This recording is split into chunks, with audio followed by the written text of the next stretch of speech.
there was a little bit of problems also. The fact that I was telling people how to self-publish for free, you know, for not to do it on their own and not go through one of these self-publishing companies.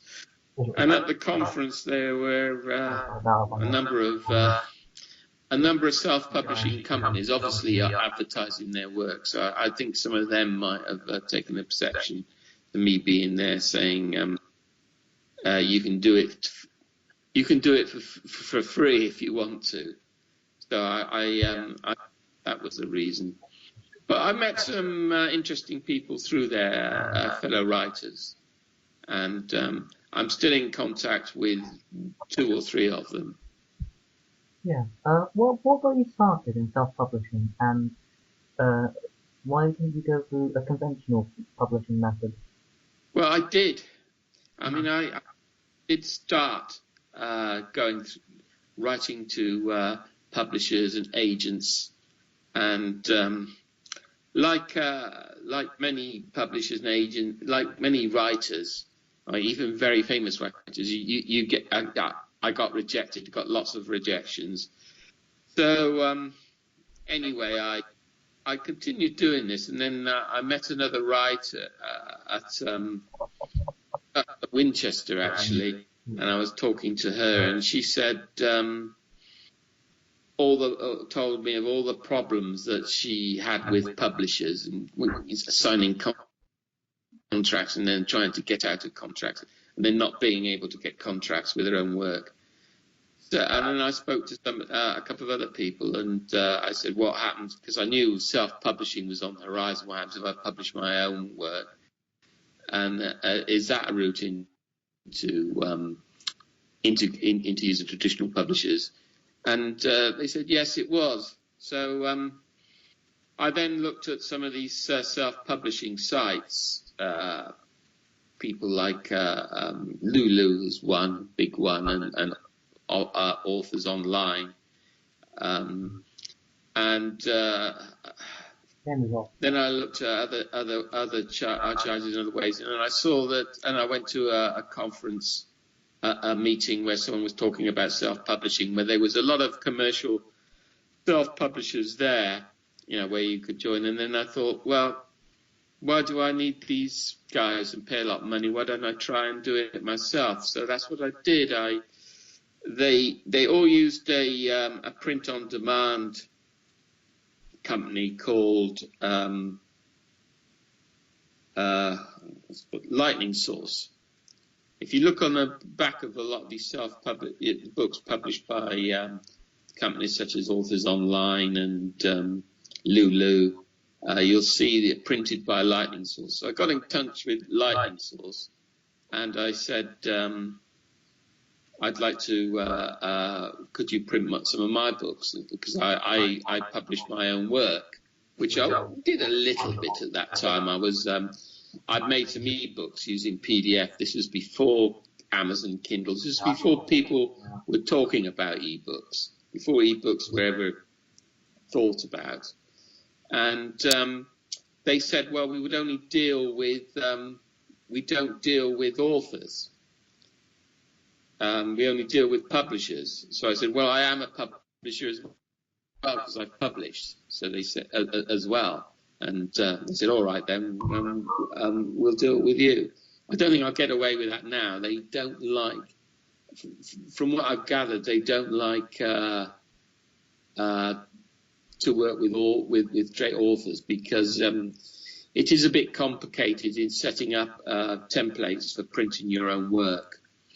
Anyway, I did this. I used their on-stream online templates, sent my work in and printed it out. And then once my books were printed, I took them along to bookshops and I sold a few, mainly sold a few to friends and families. And that's how I started, really, using print on demand. And this was before e-books got underway. Although I had been producing ebooks before then, and I took ebooks along to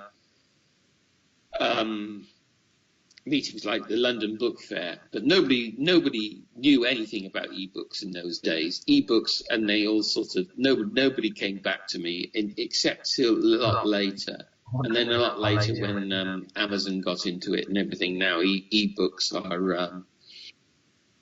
are very popular, and most publishers now publish books in ebook format as well as in hardcover or paperback.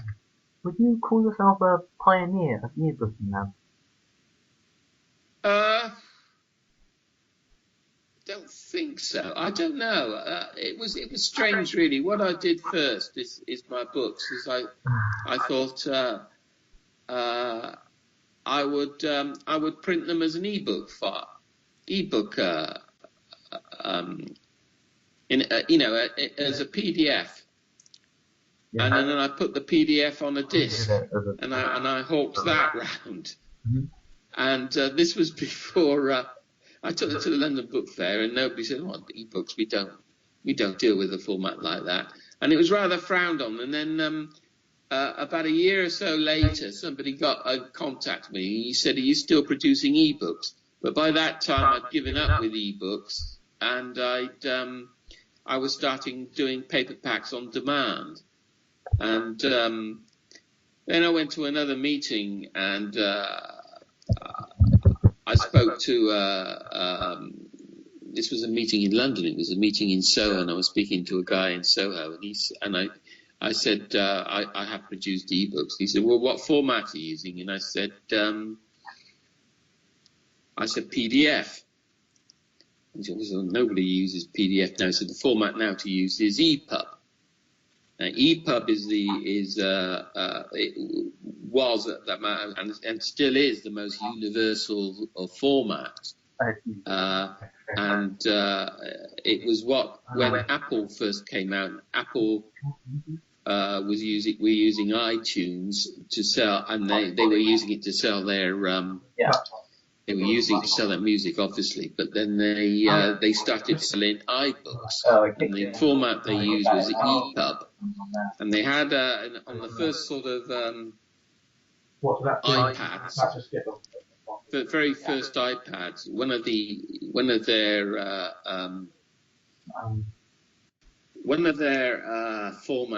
their ebooks that they promoted was Alice in Wonderland, and they had and someone said, "You should see Alice in Wonderland, the version they got on Apple. It's interactive and everything." So that got me interested.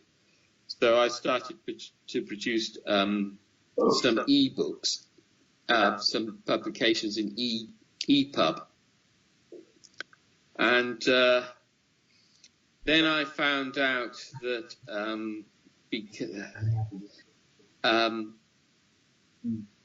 at that time, just after that happened, Amazon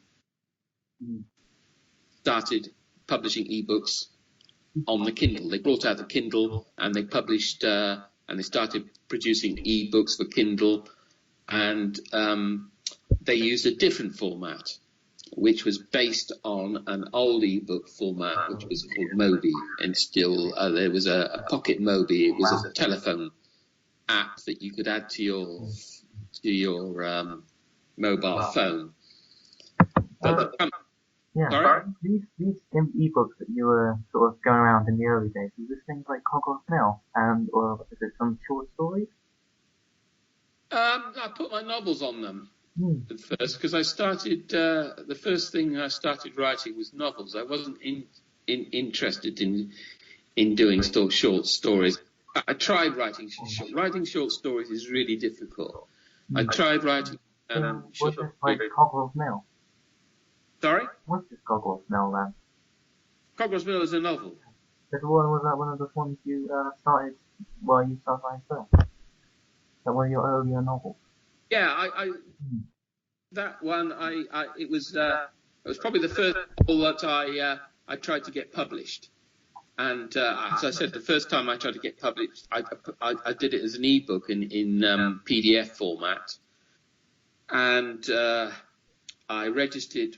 I gave it an ISBN number with Nielsen's, So it had an ISBN number and it was registered, but it was only in PDF format. And then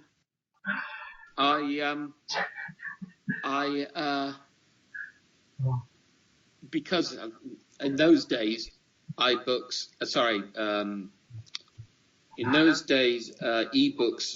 weren't recognised, and it was all about print on demand and printing paperbacks. I then approached, as I said, this company, Lightning Source, and I produced it as a paperback. That was the first novel I published, and it was in paperback form. So what was the first novel you published? What? What was the first novel you published? Cogrill's Mill. Ah. It was a novel. Yeah.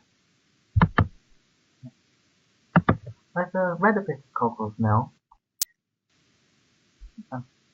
It's very good. Sorry? I've read a bit of Cogrill's Mill. It's very good. Okay. Yeah. Yeah. Well, it's available. It's available on. Well, you can buy it from. What is your favourite work of yours? Sorry? What's your favourite work of yours, actually? What's my favourite what? What's your favourite book you've written?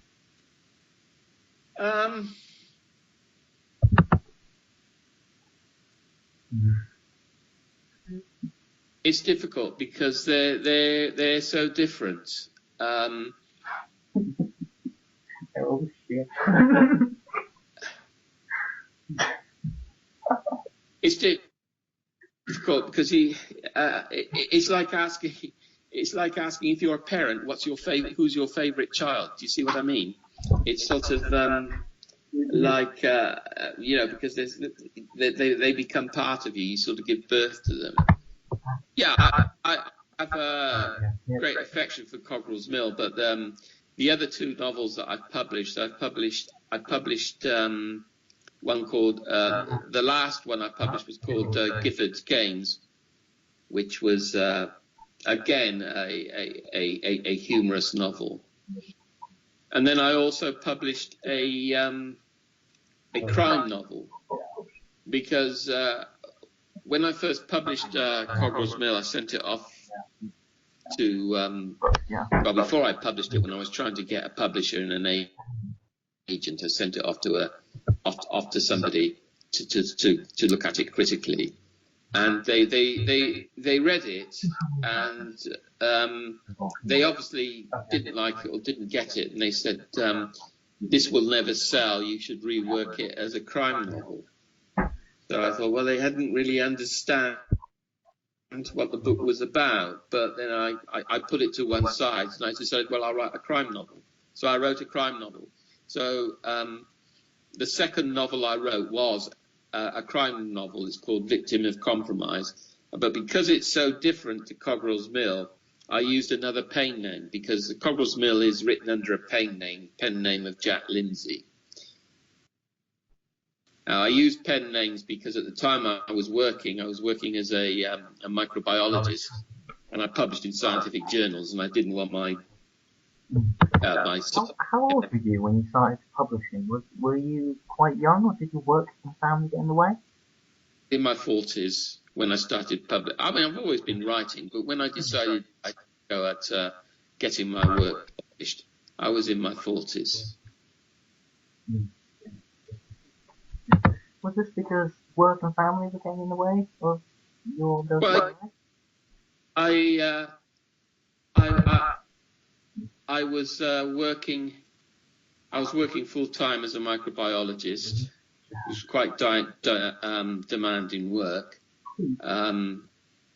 My wife then, she also worked, and we had two small children to bring up. So it was a busy time. It was just sort of fitting it in, really.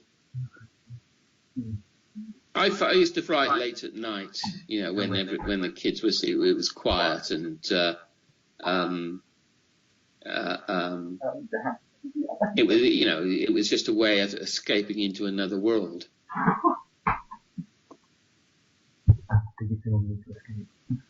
Did you often feel the need to escape from the family? Yeah, into I beg your pardon? Did you ever feel the need? Did you often feel the need to escape into self-publishing? No, I always wanted to write. It wasn't anything to do with my family. Was it always your dream to write them? To become an author? Sorry? Was it always a dream to become an author? Yeah, I always wanted to write. I always liked telling stories. And I told stories to kids. Did you tell the kids stories quite a lot? Yeah. I told stories to my children. I told stories to my friends at school, even as a child. So I've always liked stories and storytelling. And that was what it was all about. And that's what it's still about, because I still like telling stories and storytelling. Basically, is your family big into your stories and big into your work? My family? Yeah, no, into your work. Because you said you like telling stories. So are they quite into your work? Do they, get involved with your publishing business? Not really. I don't.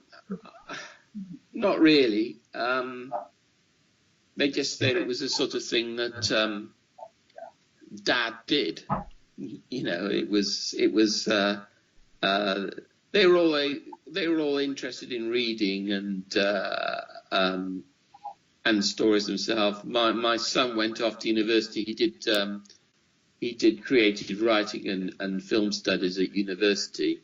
My daughter did English and English literature, and she did something like social media. Didn't have anything like that in my day. I would have loved to have done that. I mean, when I was younger, I went into science. I became a microbiologist, and that's how I earned my living.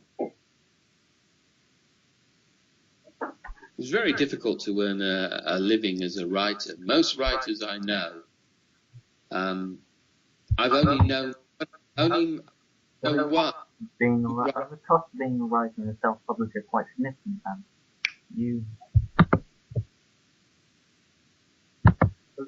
the cost of being a writer, is that quite significant, quite a pressure on you, or is that not really an issue? Not really an issue, because I don't spend that much money. I keep to a very tight budget, which is probably why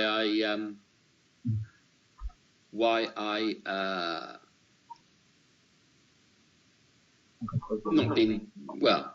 My books aren't so widely known because, as I said, you have to spend quite a bit of money on advertising. I have tried. I have spent money on advertising. I've used Google AdWords, advertised on Google, but to get your name known, you've got to try spending a fair bit of money, get interviews, send off books to reviews, which I have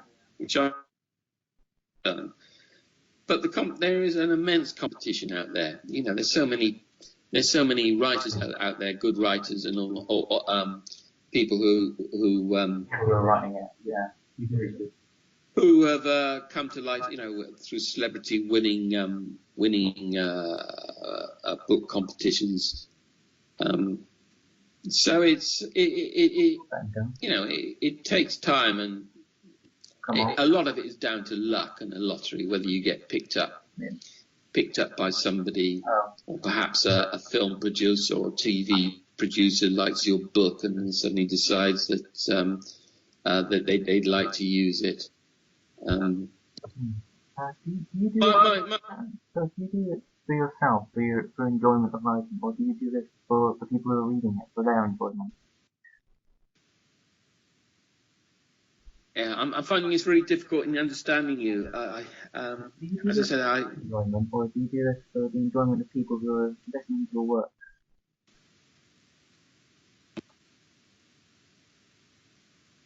What I'm saying is,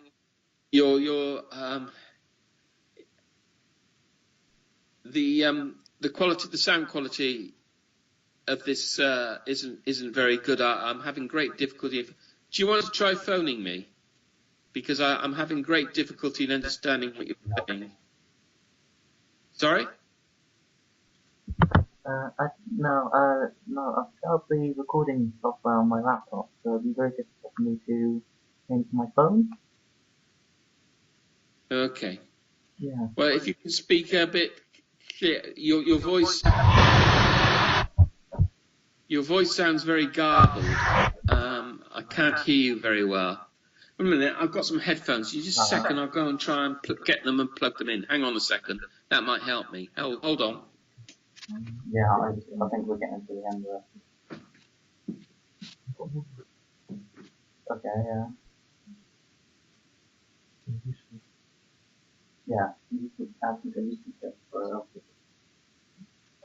thank you. No, I should check. No, yeah, okay, I'll go and I'll go through this. Okay, yeah. Well, Hello? hello? Yeah, is this any better? Yeah, that's a lot better. It might be the speaker in my iPad. Okay, can you just begin your question again, and I'll answer it as best as I can. This is the last question. This was only supposed to be like 15 minutes or so. Just one last question. Do you have any useful tips from people who are wanting to do self-publishing? Sorry, I didn't catch that at all. Can you say it again? Are there any useful tips you have on self-publishing? Well, most of the tips I've got are in the are in that PDF file I sent you. Basically, the things to remember about self-publishing is if you're going to do it thinking that you're going to make a lot of money out of it, if you're going to do it as a commercial enterprise, then it's very unlikely that you'll make any money. Unlikely. But it can be enjoyable, and just look at it as a way of getting your written work out there. The major importance of it is good quality. Get somebody to read it through and check it.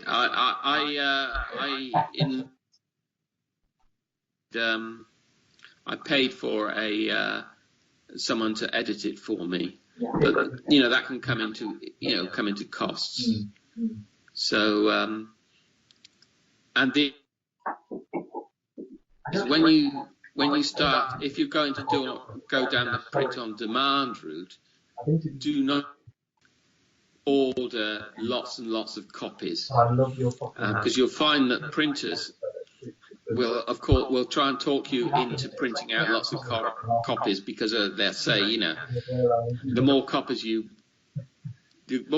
that you that are made, the less cost per book it is. Well, that's true, but the big problem is you'll then be stuck with a garage or a bedroom or whatever full of books. So you've just got to be realistic when you set out. Sorry, I can hear you a lot better now. I wasn't hearing you well at all. I'm sorry if my answers are coming over a bit strange, because I'm having difficulty I had difficulty in hearing you. But the last time you spoke wasn't so bad. I should have used the headphones before. Yeah. Have you got any advice? Have you given any advice to people you know, like your family and friends, on self-publishing? Yeah, I've helped some people in the past, and I've given advice. As I said, I've run workshops and given advice on self-publishing. And there are a couple of people in the in the Working Writers work group. There's one guy, and he wrote some very good short stories, and he said, could I help publish it for him? So I did. I helped him on the easiest way to get the cheapest way, the best way to start, use a Kindle ebook, and it's easy enough to do. There's plenty of help on Amazon and plenty of help, via Google to do it. So I explained to him how he did it, and he had problems with it, and then he got it. He got it. And then we discovered some mistakes, and because it was published in his name, and it was difficult to get the book. So look, when somebody else approached me, again,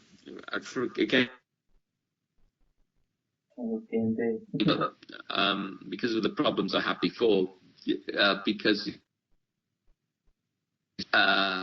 once you've published a book on the Kindle, you're given copyright or whatever, and then once you're dealt with as owning all the publication rights, Amazon will only deal with the person who owns the publication rights. So when the next, if you like, I'll draw up a publisher's contract with you, and I'll be your publisher, and it'd be a lot easier for me to go on it and alter it. And he agreed to that, and we set up a small. I published the book on his behalf, which was virtually his memoirs. It's on the website. The book is called The Cogrill, and he was a Ugandan Asian, and it's about his experiences from when he left Africa when his family was expelled regime, and his trials in England. Now,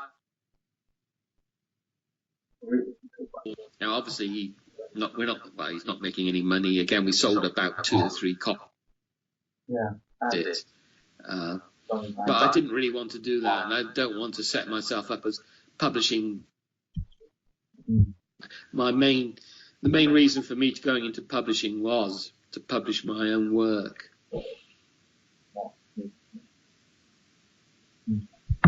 Yeah. Do you have any grandkids and stuff that you read stories to? I know you're quite young.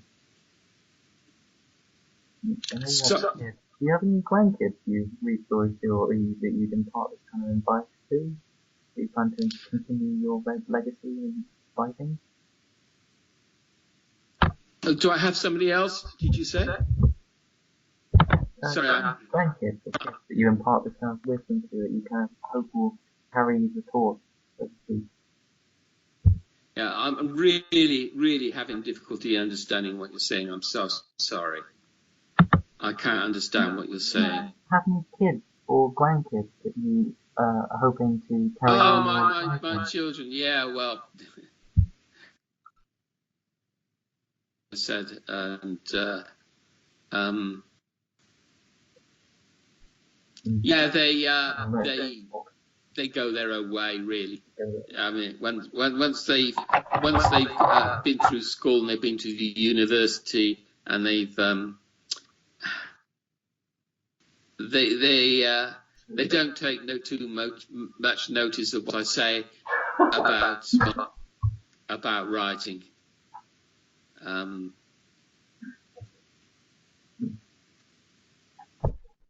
Oh, so you do have writers in your family then? Sorry? Oh, so you do have writers in your family then? Do I what? You do have writers in your family? Yeah, my son writes a bit. But again, as I said, he writes a lot of science fiction. And to be quite honest, I don't understand a lot of the stuff that he writes, and it's not really to my taste. So I tend to keep out. I've read some of his work, and it's a generation thing. But I mean, books and everything, it's a matter of taste, really.